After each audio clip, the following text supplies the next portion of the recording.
오늘은 우리 금년 2023년 우리 교회 표어가 감사입니다. 오늘은 이 주제 설교가 되겠습니다. 우리가 신앙생활 하면서 어떤 것이 가장 힘드신가요?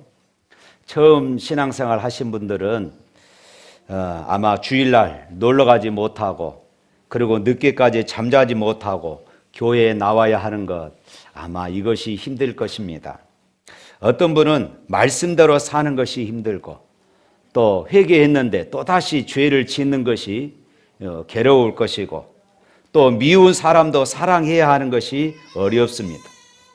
그런데 여러분, 신앙의 연수가 깊어지면 깊어질수록 우리는 그리스도의 성품을 닮아가야 하는데 우리 성품이 변화되지 않고 여전히 내가 예수 믿기 전에 그 성품을 그대로 가지고 있는 것, 아마 이것이 가장 큰 괴로움이 아닐까, 힘든 일이 아닐까 이런 생각을 해봅니다.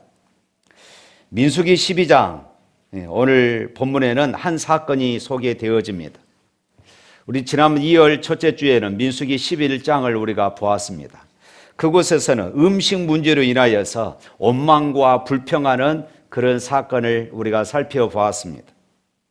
12장은 이제 이스라엘 공동체를 위기에 빠뜨릴 수 있는 첨예한 그런 갈등이 소개되어지고 있습니다. 한마디로 모세의 형제와 누이인 아론과 그리고 미리암으로부터 이제 시작이 되었습니다.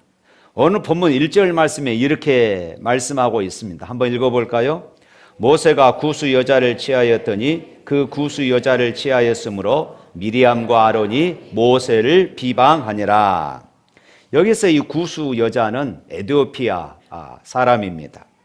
그러니까 피부색이 검다 보니까 이질감을 느꼈고 비난하게 되는 이런 계기가 되었을 것입니다. 모세의 첫 번째 부인이었던 십보라가 광야 생활 가운데서 이제 병이 나서 죽었을 것입니다. 그리고 나서 이제 재혼했을 것이에요. 이제 미리암은 이방인과 결혼이 하나님의 뜻이 아니라고 그렇게 이야기하면서 비방했다. 오늘 본문은 이렇게 말하고 있습니다. 그러나 성경은 모세를 비난하는 또 하나의 숨은 이유가 있음을 말하고 있어요. 그것은 2절 말씀입니다. 2절 읽어볼까요? 그들이 이르되 여호와께서 모세와만 말씀하셨느냐 우리와도 말씀하지 아니하셨느냐 하며 여호와께서 이 말을 들으셨더라. 여기에서 하나님께서 이 말을 들으셨더라. 지난번 11장에서도 이스라엘 백성들이 불평하고 원망할 때에 하나님이 들으셨다 이렇게 말씀했습니다. 그런데 오늘 본문에서도 이들이 비방할 때에 하나님이 들으셨다 말씀합니다. 그렇습니다. 우리가 불평하고 원망하며 비방할 때 하나님께서 들으신다는 것을 우리는 꼭 알아야 합니다. 오늘 1절, 2절 말씀을 보면서 이 미리암과 아론이 모세를 비방하는 진짜 이유가 있었던 것을 볼 수 있습니다. 같은 형제이면서도 월등한 모세의 지도력이나 권위에 대한 어떤 시기, 질투심 이것 때문이었습니다. 그들의 불만은 하나님께서 유독 모세와만 대화하신 것도 아니요 우리와도 대화하셨는데 우리에게도 특별한 은혜를 주셨는데 왜 모세만 특별한 존재로 백성들 앞에 두각이 되느냐, 지금 이것이지요. 그 불만은 결국 모세의 구스 여인과의 결혼에 대한 비방으로 이렇게 표출이 된 것입니다. 그러니까 원래 지금 모세의 이 지위에 대한 지도력에 대한 그런 불만이었는데 그것을 직접적으로 말하지 않고 그것을 비방하면서 먼저 모세의 약점, 이방 여자와 결혼했던 바로 이것을 들추어 냈던 것입니다. 물론 아론은 대제사장이었고 미리암은 여선지자였습니다. 그들도 모세보다 못할 것이 전혀 없었습니다. 사랑하는 성도 여러분, 여러분이 누군가로부터 아마 미움을 받게 된다면 두 가지 이유에서일 것입니다. 하나는 내가 잘못해서 그랬을 것이고 또 하나는 내가 너무 잘 되고 너무 내가 잘 나가니까 주변 사람들로부터 미움의 대상, 시기의 대상이 될 수 있을 것입니다. 모세를 하나님께서 지도자로 세우기는 했지만은 사실 모세는 완벽하지 않았습니다. 본문에 기록된 아내 문제 말고도 많은 문제가 있었을 것입니다. 성품의 문제도 있고 체력과 지적인 문제, 취향과 또 기호의 문제, 특별히 말하는 능력의 문제. 하나님께서 모세를 불렀을 때에 모세가 그렇게 했지요. 나는 말할 줄 모릅니다. 나는 언변이 약합니다. 그래서 하나님께서 모세를 대신해서 말할 수 있는 대변인, 이 아론, 모세의 형인 아론을 같이 세워주셨지 않습니까? 그런데 이처럼 아론과 미리암은 모세에게 있어서 굳이 그런 흠을 찾아내서 그것을 비방거리로 삼았다는 것입니다. 사랑하는 성도 여러분, 사실 여기에 서 있는 김 목사도 흠이 참 많은 사람입니다. 제 성격 가운데 최고의 약점 중에 하나가 참 묵뚝뚝하는 것, 이것입니다. 제가 예전에 부목사로 있었을 때입니다. 저를 처음 대하시는 분들이 늘 저에게 이렇게 말하는 것이에요. 김 목사님은 너무 묵뚝뚝해서 정이 없어. 이렇게 이야기하는 것입니다. 그런데 얼마 있지 않아서 새로운 부목사가 이제 그 교회에 부임하게 됐어요. 근데 이 부목사는 어찌나 말을 잘하든지 교인들에게 아주 조곤조곤 말을 아주 잘하는 것입니다. 야, 우리 목사님 진짜 정이 많고 좋다. 그런데 한 1년이 지났어요. 교인들이 이렇게 말합니다. 그 목사님은 말은 조곤조곤 잘하는데 자발이 없어. 그러면서 그분들이 저에게 또 이렇게 말씀하시는 거예요. 목사님은 묵뚝뚝해서 안 좋은 것 같았는데 묵직해서 너무 좋아. 사랑하는 성도 여러분, 우리 사람들 중에도 꼭 흠을 찾는 사람들이 있어요. 흠을 찾는 사람들. 잘하기는 하는데 하면서 야, 저 사람 참 일을 잘하기는 하는데 하면서 흠을 찾습니다. 새 옷을 입고 오면은 와, 예쁘다, 멋있다 이렇게 칭찬해 주면은 얼마나 좋겠습니까? 그런데 옷은 예쁜데 좀 안 어울린다. 한마디를 내뱉는 것입니다. 얼마 줬다고 그러면 좀 비싼데? 괜히 좀 깎아내리고 싶은 이런 마음이 있다는 것이에요. 어느 집사님이 미용실에서 파마를 아주 멋있게 하고 왔어요. 야, 멋있다. 파마 참 잘 나왔네. 하면 될 텐데 거기에 또 한마디 붙입니다. 그 얼마짜리야? 우리 동네는 싼데 너무 비싸게 했네. 주방에서도 수고하여 사랑과 정성을 다하여서 음식을 만듭니다. 우리가 주일날 한 번씩, 일주일에 한 번씩 교회에서 식사를 하게 되죠. 어떤 분은 그렇습니다. 감사합니다. 수고하셨습니다. 맛있게 먹었습니다. 얼마나 좋습니까? 그런데 어떤 분은 이렇게 말합니다. 맨날 이 반찬이야? 교회에서 지원을 얼마나 해주는데. 또 어떤 분은 이렇게 이야기해요. 너무 짜네, 싱겁네, 그럽니다. 사랑하는 성도 여러분, 우리가 칭찬에 인색하면은 늘 불평거리, 비방거리가 자연스럽게 나온다는 것이에요. 내가 불평하지 않고 비방하지 않을 수 있는 그 근거는 어디에 있느냐? 감사하면 되는 것이에요. 칭찬하면 되는 것입니다. 요즘 중고등학생들, 여학생들이 화장을 하기도 하고 머리에 염색을 하기도 합니다. 특별히 이제 고3 말쯤 되면은 여자 학생들이 화장을 더 진하게 하고 교회에 오게 되죠. 그런데 고3 이제 여학생들이 화장을 하면은 화장 기술이 얼마나 좋겠습니까?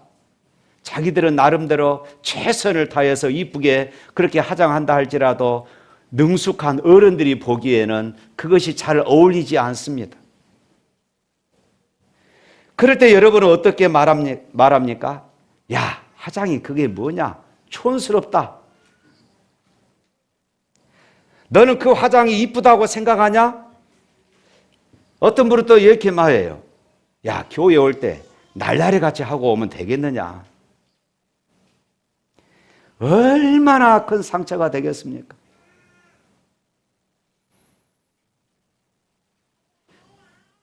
이 사람이 교회에 정착할 수 있겠습니까? 여러분, 그렇게라도 교회에 나온 것에 대해서 감사할 수 있기를 바랍니다. 그리고 칭찬해 주세요. 아이고, 예쁘다. 오늘은 화장하고 나왔네. 오늘 정말 예쁘다. 야, 네 머리 색깔 진짜 멋지다. 저도 언젠가 그런 생각 해봤어요. 만일에 청년들이 부흥할 수 있다면 내 머리를 파란색으로 염색하면 어쩔까?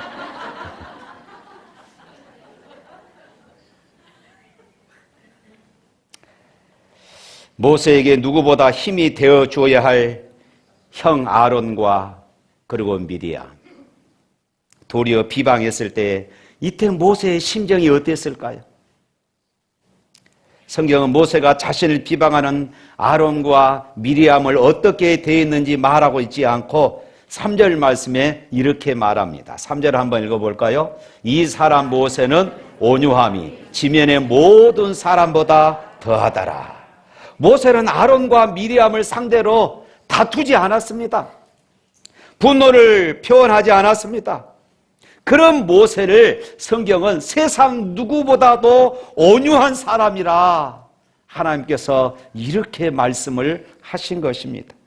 여기에서 온유라는 말은 사전적으로 보면은 성격과 태도가 온화하고 부드러운 것을 뜻합니다. 모세의 이 온유함을 설명할 때 사용된 히브리어는 자기를 낮추고 겸손한 사람이다 하는 이런 의미였습니다. 그렇습니다. 모세는 온유한 사람, 겸손한 사람이었습니다. 아론과 미리암이 비방해도 그들과 다투지 않았습니다. 자신은 약하고 완전치 못한 사람임을 자기 스스로 깨닫고 있었기 때문이었습니다. 모세는 왕궁에서 40년을 살았습니다. 그런데 성격이 불같아서 사람을 때려 죽이고 말았잖아요. 그랬던 사람이 광야에 40년 살면서 그 성품이 완전히 변해버린 것입니다. 모세가 아무 반응을 하지 않고 온유함과 겸손함을 지키니까 하나님께서 모세를 대신해서 판단하시고 일하셨습니다. 우리 4절 말씀 읽어볼까요? 여호와께서 갑자기 모세와 아론과 미리암에게 이르시되 너희 세 사람은 해막으로 나오라 하시니 그 세 사람이 나아가매. 하나님께서 모세와 아론을 부르셨어요. 그리고 나서 6절부터 8절 말씀에 보면은 하나님은 아론과 미리암에게 따로 부르셔서 이렇게 말씀합니다. 또 읽어볼까요? 이르시되 내 말을 들으라. 너희 중에 선지자가 있으면 나 여호와가 환상으로 나를 그에게 알리기도 하고 꿈으로 그와 말하기도 하거니와 내 종 모세와는 그렇지 아니하니 그런데 온 집에 충성함이라라. 8절 그와는 내가 대면하여 명백히 말하고 은밀한 말로 하지 아니하며 그는 또 여호와의 형상을 보거늘 너희가 어찌하여 내 종 모세 비방하기를 두려워하지 아니하느냐. 하나님께서는 일방적으로 모세의 손을 들어주었습니다. 결국 진노하신 하나님께서 미리암에게 나병을 주셨고 그것을 보고 놀란 아론은 모세에게 잘못을 시인했습니다. 11절 말씀 또 읽어봅니다. 아론이 이에 모세에게 이르되 슬프도다 내 주여 우리가 어리석은 일을 하여 죄를 지었으나 청하건대 그 벌을 우리에게 돌리지 마소서. 아론은 하나님이 불러 쓰시는 모세를 비방한 자신이 잘못했다는 것을 즉시 깨닫습니다. 그리고 재빠르게 회개했습니다. 사랑하는 성도 여러분, 우리도 그래야 합니다. 우리도 죄송합니다, 미안합니다, 내가 몰라서 그랬습니다, 말할 줄 알아야 합니다. 미안하다, 잘못했다는 말을 한다고 비굴해지는 것이 아닙니다. 아론이 재빠르게 잘못을 시인하자 모세가 하나님께 기도했고 하나님께서는 미리암을 깨끗하게 치료해 주셨습니다. 모세는 자신을 향한 비방을 겸손히 받아들였습니다.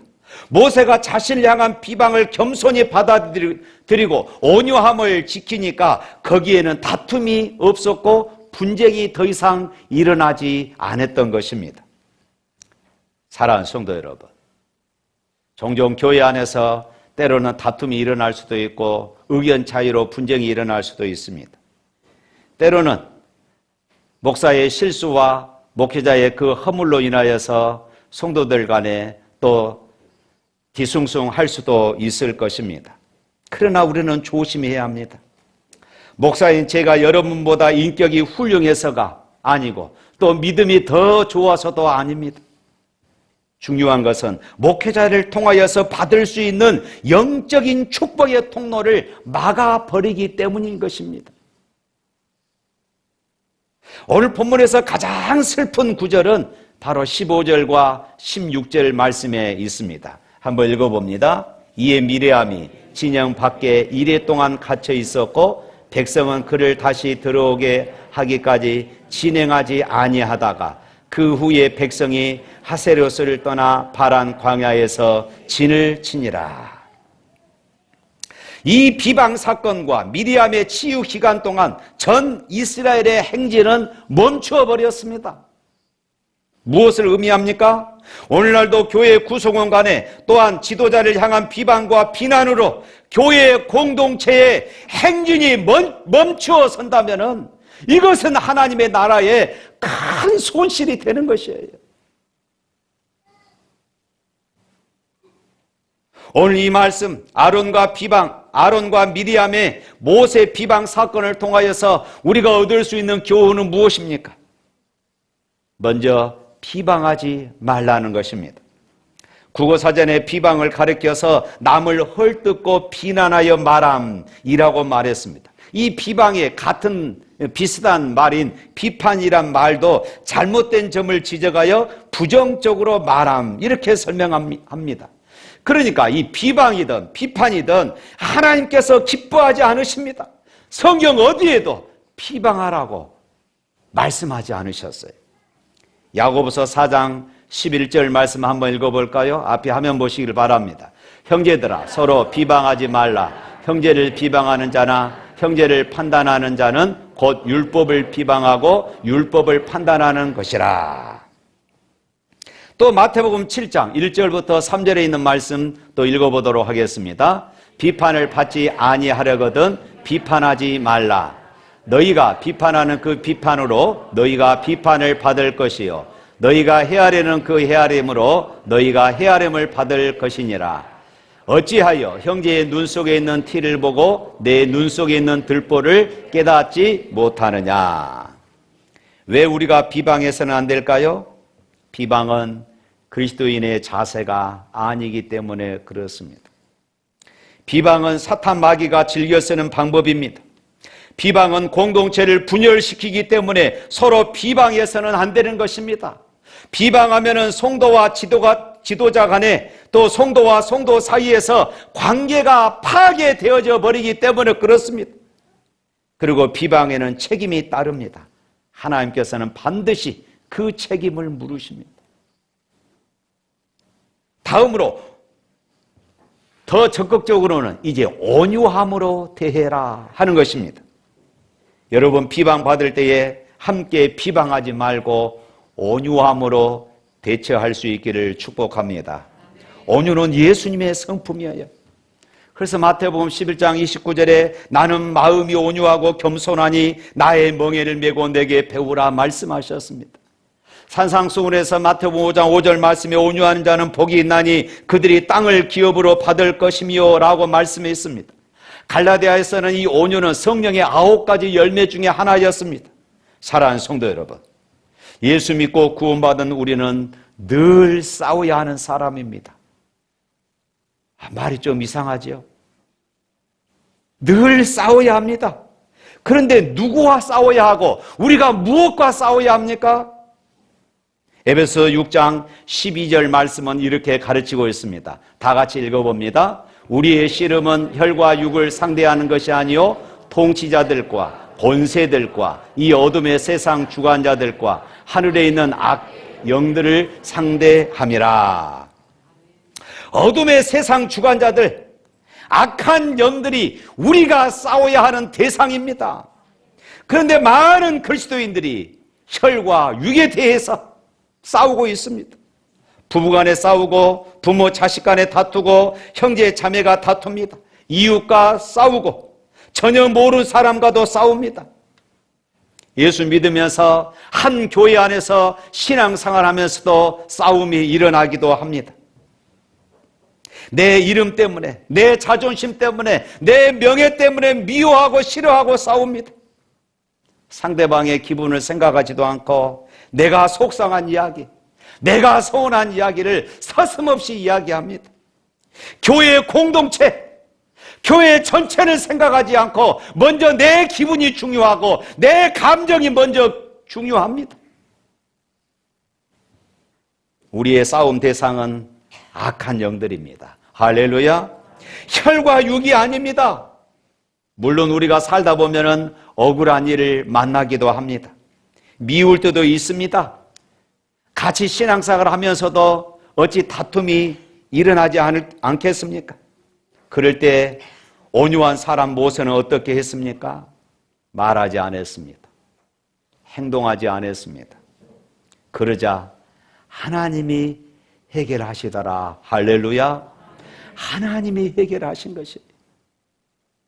여러분, 하나님이 일하실 때까지 기다리십시오. 하나님이 하십니다. 할렐루야. 길들이지 않는 말이나 소를 타고 버티는 경기를 노데오라고 말합니다. 미국 서부 카우보이들이 솜씨를 겨룬데서 시작된 이 노데오는 지금도 미국이나 또 멕시코, 캐나다인들이 좋아한다고 그럽니다. 들판에서 붙잡은 야생마는 힘이 넘칩니다. 놓아 기르던 소도 힘이 넘쳐서 사람이 어떻게 할 수가 없습니다. 아무도 올라타지 못할 정도로 강하게 날뜁니다. 그런데 그런 말도 전문가나 또 조련사가 길들이면은 사람의 말을 듣게 됩니다. 말이 힘을 잃었기 때문이 아닙니다. 말은 그대로 힘을 가지고 있습니다. 다만 주인이 말의 힘과 방향을 조절할 수 있게 훈련되어지더라, 그 말씀입니다. 예수 믿기 전에 우리도 누구나 제 멋대로 살았습니다. 자기 기분, 자기 감정을 앞세우며 그렇게 살았습니다. 하나님께서 주신 재능과 축복도 내 욕심을 채우는데 그렇게 사용하면서 우리는 살았습니다. 그러나 우리가 예수 믿고 하나님의 말씀에 붙잡혀서 훈련 받으면서 예전의 기질과 성격이 변했습니다. 여러분, 변했습니까?